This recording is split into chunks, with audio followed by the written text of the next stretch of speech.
Hello guys, તો યુકેમાં રહેતા students માટેનો આ વિડીયો છે.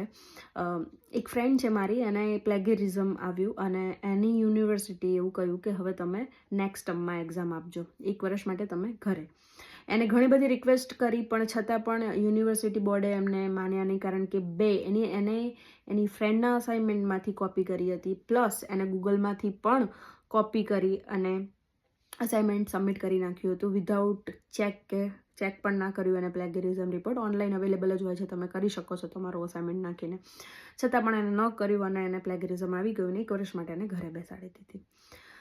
જો તમે કોન્ફિડન્ટ ના હોય, તમને ન આવડતું હોય, તો તમને workingment.com પર તમે જઈ અને હેલ્પ લઈ શકો છો. એના સારા એવા એક્સપર્ટ છે અસાઇનમેન્ટ બનાવવામાં.